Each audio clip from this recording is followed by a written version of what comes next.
information, assisting us in any way that they can in locating our suspect. We appreciate that very much, and their help is always, of course, appreciated.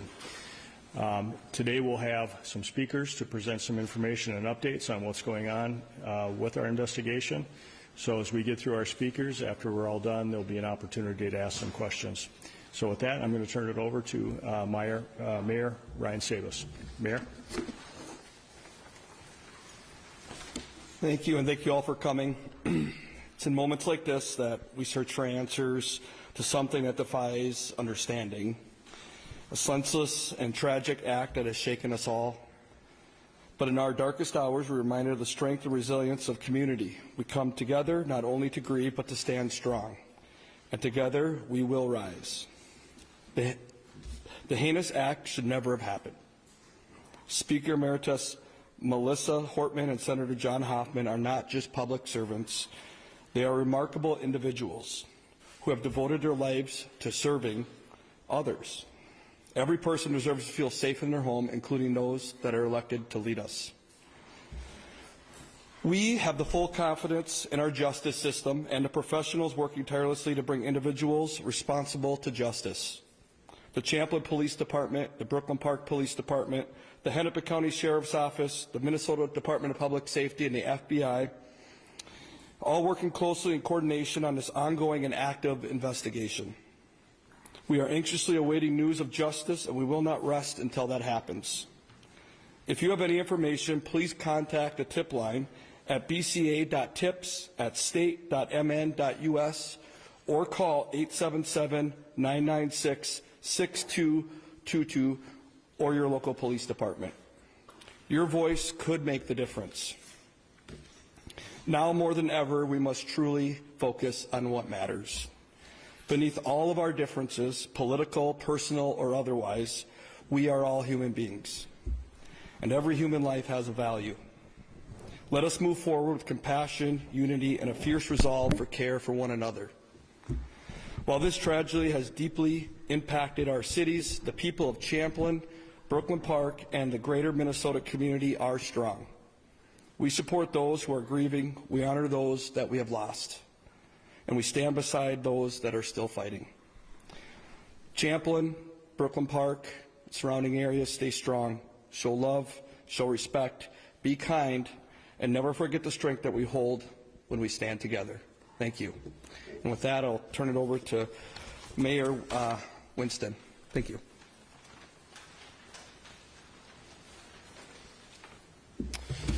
Hi, so Mayor Winston of the City of Brooklyn Park. As I've said before, prayers and support go out to the families of the Hoffmans and the Hortmans. I know that our cities, Champlin, and Brooklyn Park are going through a fair amount of grief. But in reality, there's no distance between Brooklyn Park and Champlin Park in terms of supporting the families. Because of this, we know that Speaker Hortman, beyond her legislative impact, has had such an impact on unifying our communities and bringing them together.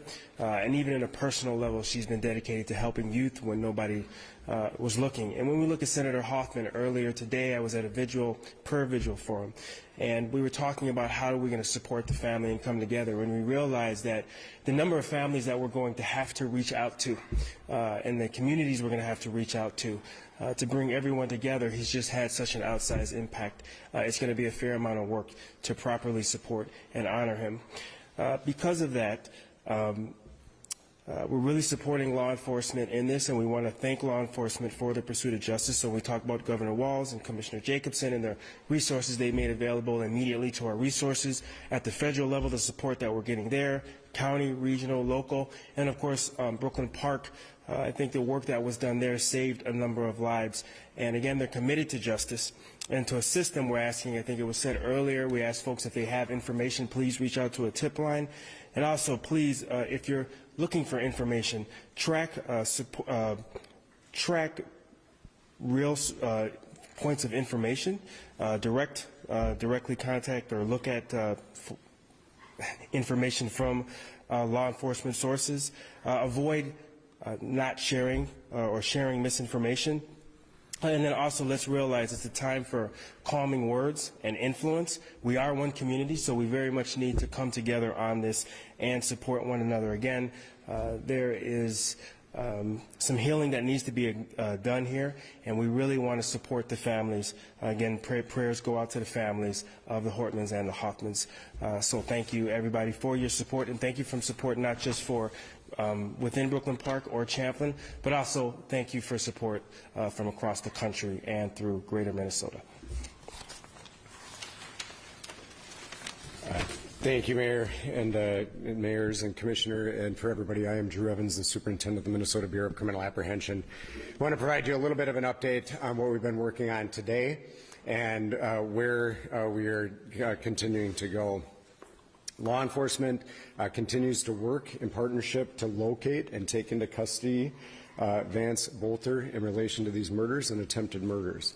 There's a nationwide warrant for his arrest for the murders and attempted murders in this case at the state level, and there's also then a federal warrant for the same crime, or for him as well, for unlawful flight to avoid prosecution. That's through the coordination that's been done with the Hennepin County Attorney's Office and the United States Attorney's Office for that. And so he is wanted on those across the United States. He is not in custody at this time. This remains a very active investigation. We continue to conduct interviews on the investigative piece, not only to learn his whereabouts, but also to follow up on the case and gather the information as part of these the prosecution related to him. As you may have noted today, and I know you've been around and the sheriff provided some updates, there is information that led us to do the searches that continue in Sibley County in that area. Those teams will continue to be active until they feel that they have done a thorough and complete search in that area for him. I want to reiterate for everybody, if you know anything about his whereabouts, or if you spot anything suspicious or may have been suspicious in the last 24 hours, anywhere, but certainly down in that area, to please contact law enforcement, either your local law enforcement and through our tip line. I also want to remind everybody that there's a $50,000 reward offered by the FBI in this particular case. That reward is leading to the capture of him related to this, and that is offered by the FBI. The teams that continue to work on this is over 100 law enforcement officers and numerous SWAT teams that are in that area searching for him. The BCA is working in partnership on this investigation with the Brooklyn Park Police Department, Hennepin County Sheriff's Office, FBI, ATF, United States Marshal Service, Sibley County Sheriff's Office, and then numerous other agencies such as the State Patrol and other sheriff's offices from across the state of Minnesota and local law enforcement. This is of the utmost priority, and that is why you're seeing teams from the Twin Cities down in Sibley trying to apprehend him as quickly as possible. We did locate in that area that led us a vehicle that we had interest in related to him yesterday that we were searching for, and it was located in Sibley County very early today. Also, I know it's been reported a hat that we believe he's wearing was found in proximity to that vehicle, which is what has led us to believing he was in that area. As we go forward on this, as we see, what we would ask the public to do is continue to remain vigilant, and anything that you see as suspicious, to please report this to us. You know, for him, it is important now at this point that he's wanted for these to come into custody. We want that to be done safely, both for him and for the public, so that we can move forward with this process, and also for the entire state of Minnesota.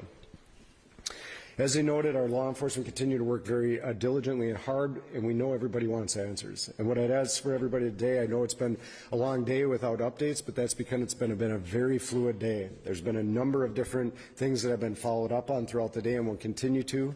As noted, we have taken in over 400 tips into our tip line already, and I would encourage people to continue to provide those so that our investigators can sift through those for clues and information that will lead us to him and to uncover exactly what's happening.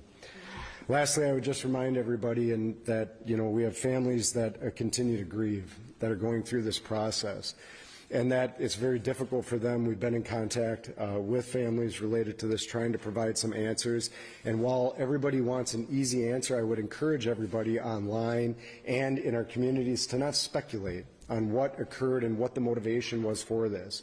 We often want easy answers for complex problems, and this is a complex situation that our investigators are going to need time to sift through the information and evidence, and those answers will come as we complete the full picture of our investigation, and we will continue to provide that information as we are able. With that, I'd be happy to answer some questions at this time, and I just remind everybody that it's a very active investigation. So we saw... Excuse me, can you introduce yourself and your media organization? Morning, Walden here, 11. We saw a apartment away from the scene where you were talking about the active investigation in City County. Did you find anything in that car? Our reporters noticed that there was something being grabbed underneath the blanket. Can you share any information? So the question was, did we find anything in that car? We did find items of evidence in that car that are relevant to this investigation. We can't go into the details of that, but there were items recovered for that car that are relevant, that will be part of our investigation, that provide additional answers, and that lead us to believe, additionally, beyond looking for it, that he was associated with that vehicle. Adrian Bronis from NBC News Network. Do you believe the suspect is trying to leave the country, and if so, do you have any evidence maybe toward Canada? So the question is, do we believe that he is trying to leave the country or headed towards Canada? You know, there's a large law enforcement presence down in Sibley County, but we don't have him in custody. So we don't have evidence that he's intending a particular destination, but all options are open to the investigative team, and they're exploring that right now. Dan Harper, New York Times. Do you believe he's on foot? The question is, do we believe he's on foot? We believe, in terms of we have not concluded exactly how he is getting around the area at this time. It could be in multiple ways that he has traveled, and that's open, and that's why you see in that area a very large perimeter, because they're looking at various modes of transportation from there. Thanks. Brittany Shepard, ABC News. Do you believe the suspect is still alive? Can you tell us more about the traffic stop involved in White? The question is, do we believe he's still alive? We're certainly operating as though he's still alive and believe he is at this time, and will continue on as is. And the question about his wife and traffic stop, I think everybody would know that, you know, in any time an individual is identified as a suspect in investigation, we're going to talk to their family members and do that. So we met with his family, not just his wife, but other family members, to really understand what's going on, and that's part of that, and that will help us complete the investigation. And so that was part of what we're doing. Jay? Jay Coles, Channel 5 News. Drew, on that point, are they in custody at all, or were they just questioned and released? And also, do you have any evidence that he might have stopped at another lawmaker's house before he got to Hoffman and Morgan? So the questions were, are they in custody? The answer is no. And then as far as the others, you know, we've mentioned we can't get into the specifics of the investigation. We believe that there certainly were other individuals that were identified as part of this information with him. And the terms of what exactly he had done, we are still continuing to build out that full picture as to what his whereabouts were. But we certainly are getting there, and there were other individuals that, you know, might have been contacted or targeted. Yep. Paul knows. One of my colleagues spoke with people in Sibley County who were told that the suspect may have been getting around on a bicycle or an e-bike. Can you speak to that at all? Yeah. So the question was, is the individual getting around on a bike or bicycle? I think that, as noted previously, there might be multiple modes of transportation for the individual, and we can't get into the details and specifics that might thwart our ability to locate the individual. Yeah, Drew Paul, Fox 9, just about assistance. Do we believe at this point he's getting any assistance? Any evidence that was found? And then just to elaborate a little bit more on that traffic stop, because there have been leaks that the cash is in the wife's car, passports, weaponry. It sounds, you know, intriguing. Can you elaborate a little bit more on what was found there and why, if so, they were able to be released? Yeah, the question was, why were they about the traffic stop, and what were then? Can you repeat the first part of your question? The first was just, is there any hard evidence that he's getting assistance? Yeah, thank you.